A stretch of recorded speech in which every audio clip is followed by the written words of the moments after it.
group එකක් තියෙන අම්මා කෙනෙක් positive blood group එකක් තියෙන තාත්තා කෙනෙක් එක්ක විවාහ වුණාම සිද්ධ වෙන්න පුළුවන් පොඩි ප්‍රශ්නයක් ගැන. අපි ඒකේ underlying physiology එකෙන් මුලින්ම පටන් ගමු. මුලින්ම මම කියන්නම් blood grouping ගැන. අපි හැමෝම දන්නවා ඔයාලා හැමෝටමත් blood group එක කියලා එකක් තියෙනවා. ඒක A positive, A negative, B positive, B negative, O positive, O negative, ඒ වගේම AB positive හෝ AB negative වෙන්න පුළුවන්. ලංකාවේ බහුලවම තියෙන blood groups තමයි ඒවා. ඊට අමතරව තව rare blood groups උනත් තියෙන්න පුළුවන්. එතකොට අපි මෙතෙන්දී බලමු blood grouping වෙන්නේ කොහොමද කියලා. මේකේ තියෙන විදිහට blood grouping අපි ප්‍රධාන වශයෙන් blood group වෙන විදි දෙකක් තියෙනවා. එකක් තමයි ABO grouping කියන්නේ, අනිත් එක RH grouping කියන්නේ. එතකොට ඔයාලා දන්නවා හැමෝගෙම blood group එක හිතන්නකෝ A positive කියලා. එතකොට A positive එකේ A කියන group එක එන්නේ මෙන්න මේ ABO grouping එකට අනුව, positive කියන එක එන්නේ මෙන්න මේ RH grouping එකට අනුව. එතකොට අපිට වඩාත්ම වැදගත් වෙන්නේ මෙන්න මේ grouping කරන විදි දෙක තමයි blood group එකක් ගැන කතා කරනකොට. එතකොට ඉස්සෙල්ලම ABO grouping එකට අනුව blood groups mainly හතරක් තියෙනවා.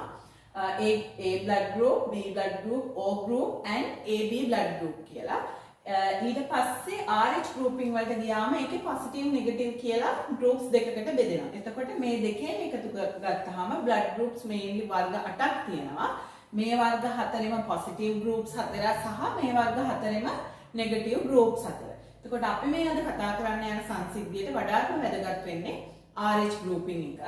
එතකොට මම ඉස්සෙල්ලා කිව්වා වගේ RH grouping එකේදී වර්ග දෙකක් තියෙනවා positive and negative කියලා. positive grouping කියලා කියන්නේ අපේ red blood cell එක. එහෙම නැත්නම් රතු රුධිර සෛලය ගත්තාම ඒ රතු රුධිර සෛලයේ surface එකේ, ඒ කියන්නේ මතු පිටින් තියෙනවා oligosaccharides. ඒ oligosaccharides එක මේක විශේෂිත oligosaccharides එකක්. ඒ oligosaccharides එක තියෙනවා නම් අපි ඒක හඳුන්වනවා positive blood group එකක් කියලා. එතකොට ඒ oligosaccharides එක අපි හඳුන්වන්නේ D-agglutinogen කියලා. එතකොට මේක antigen එකක්. අපි හැමෝම දන්නවා antigen එකක් කියලා කියන්නේ අණුවක්. එතකොට ඒ antigen අපේ ඇඟට ආවහම අපේ ඇඟෙන් ඒකට විරුද්ධව antibodies හැදෙන්න පුළුවන්. එතකොට අපේ ඇඟේ already තියෙන antigen එකක් නම් ඒකට antibodies හැදෙන්නේ නැහැ. නමුත් පිටතින් antigen එකක් අපේ ඇඟට ආවොත් අපේ blood වල ඒකට විරුද්ධව antibodies එහෙම නැත්නම් ප්‍රතිදේහ හැදෙනවා. දැන් එතකොට positive blood group එකක් තියෙන කෙනෙක්ගේ රතු රුධිරාණු සෛලවල කොහොමත් RH factor එක එහෙම නැත්නම් D-agglutinogen කියන antigen එක තියෙනවා. එතකොට එයාලගේ ඇඟේ මේකට විරුද්ධව antibodies හැදෙන්නේ නැහැ.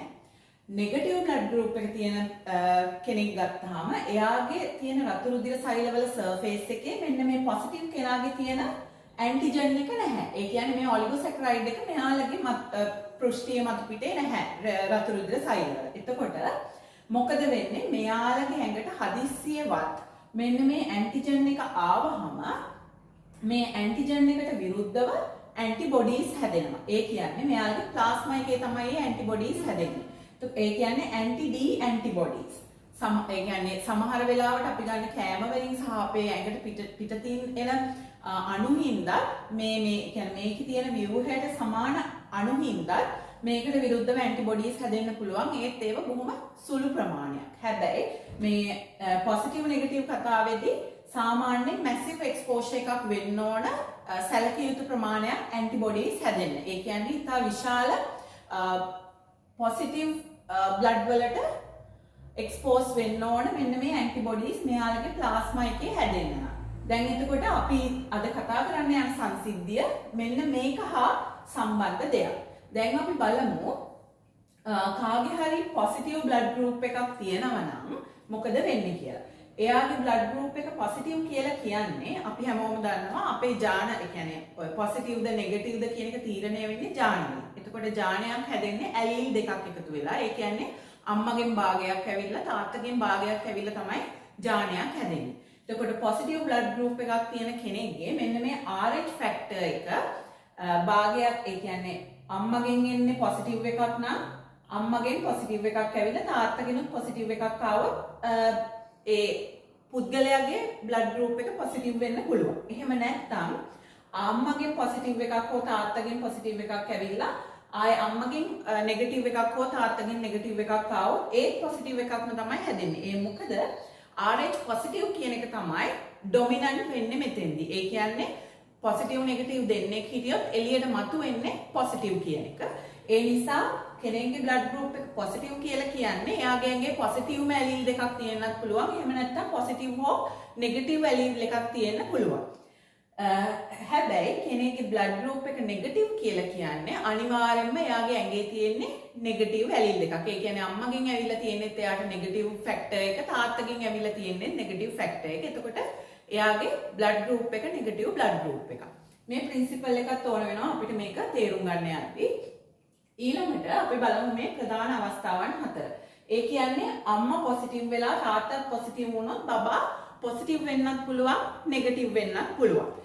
ඒකට හේතුව තමයි මේ අම්මගේ හෝ තාත්තගේ පොසිටිව් වුණාට මෙයාගේ නිලීන ජානය කියන්නේ නිලීන වෙලා තියෙන්න පුළුවන් නෙගටිව් කියන ෆැක්ටර් එකක්. එතකොට නෙගටිව් එකකුයි පොසිටිව් එකකුයි එකතු වෙලා හැදෙන්නේ පොසිටිව්. හැබැයි දෙන්නගෙම නෙගටිව් දෙක ආවොත්, ඒ කියන්නේ මෙයාලා දෙන්නගෙම නිලීන වෙලා තියෙන නෙගටිව් දෙක ආවොත් බබාගේ බ්ලඩ් ගෲප් එක නෙගටිව් වෙන්නත් පුළුවන්.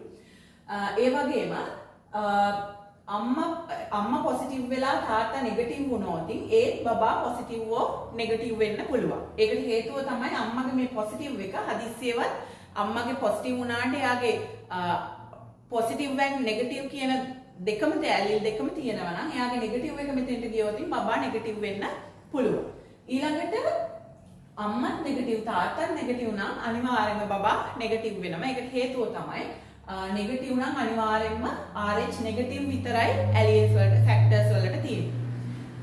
මේක තමයි විශේෂම අවස්ථාව අපි මේකෙදි කතා කරන.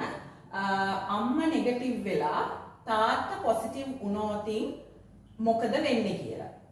එතකොට මෙතෙන්දී පොසිටිව් බබෙක් හෝ නෙගටිව් බබෙක් හැදෙන්න පුළුවන්. අර වගේම නෙගටිව් බබෙක් ඉන්නේ අම්මා තාත්තගේ පොසිටිව් වුණාට තාත්තගේ නෙගටිව් ඇලීල් එකයි අම්මගේ නෙගටිව් ඇලීල් එකකුයි ආවොත් නෙගටිව් බබෙක් ඉන්න පුළුවන්.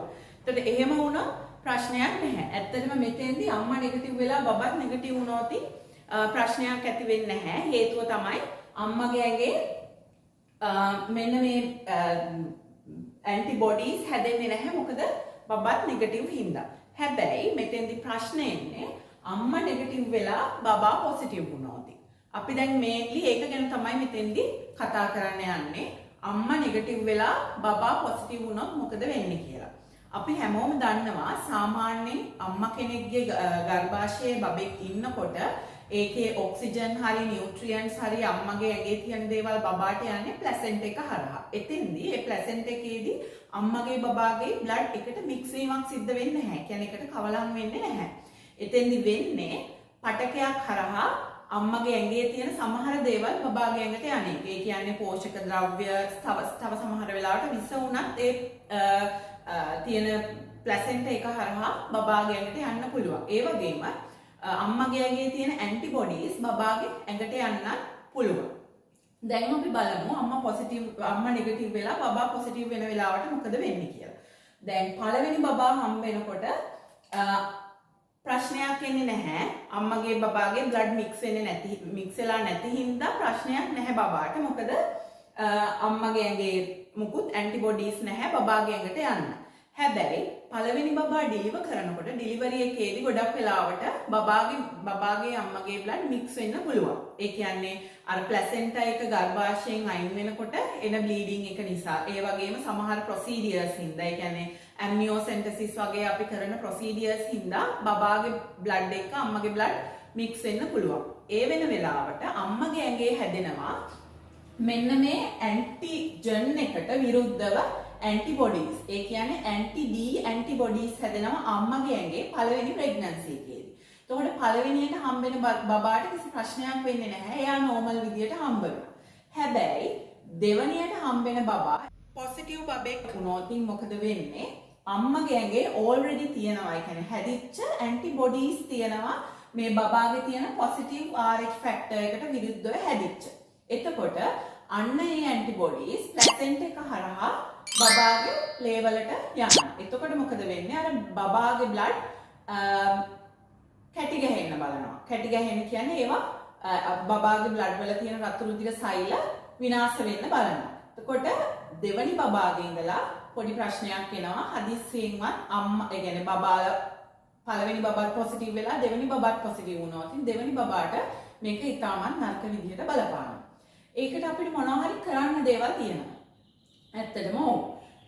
මේ වගේ අවස්ථාවක් ආවහම සාමාන්‍යයෙන් ප්‍රෙග්නන්සි එකේදීම පළවෙනි ප්‍රෙග්නන්සි එකේදීම මෙන්න මේ ඇන්ටිබොඩීස් හැදෙන එක වළක්වන්න අපි රෝගම් කියලා ඉන්ජෙක්ෂන් එකක් දෙනවා අම්මට. ප්‍රෙග්නන්සි ඉස්සෙල්ලම දෙන්නේ ප්‍රෙග්නන්සි එකේ සති 28ත් 30ත් අතර කාලය ඇතුළත එක ඩෝස් එකක් දෙනවා අම්මට මේ රෝගම් කියන බෙහෙත් එකකින්. එතකොට මේක IV එකක් හෝ IM එකක් විදිහට දෙන්න පුළුවන්. ඊට පස්සේ පළවෙනි ඩිලිවරි එක වුණාට පස්සේ පැය 72ක් ඇතුළත ආපහු රෝගම් ඩෝස් එකක් දෙන්න ඕන අම්මට. එතකොට දෙවනි බබාගේ කියන්නේ දෙවනි බබා හම්බ වෙනකොට ප්‍රශ්නයක් වෙන්නේ නැහැ ඒකේ. ඒ නිසා මම හිතන්නේ මේක ස්ටුඩන්ට්ස් නර්සිං ස්ටුඩන්ට්ස්ලා සහ ප්‍රොෆෙෂනල්ස්ලාට අමතරව සාමාන්‍ය ජනතාවක් දැනගන්න ඕන දෙයක් කියලා මම විශ්වාස කරනවා. අනිවාර්යෙන්ම නෙගටිව් බ්ලඩ් තියෙන අම්මා කෙනෙක් නම් මේ බලව දැනුවත් වෙලා ඉන්න එක ඉතාම වැදගත් කියලා මම හිතනවා. ඉතින් අද මේ වීඩියෝ එකකින් මම හිතන්නේ ඔයාලට වැදගත් දෙයක් දැනගන්න ලැබෙන්න ඇති. ඒක ගැන මොනවා හරි ප්‍රශ්නයක් තියෙනවා නම් කමෙන්ට්ස් විදිහට ඔයාලා දාන්න පුළුවන්. අපි ඒකට උත්තර දෙන්නම් ඕනිම වෙලාවක. එහෙනම් thank you very much. මේ වගේම වැදගත් වීඩියෝ එකකින් අපි ආපහු හම්බෙමු.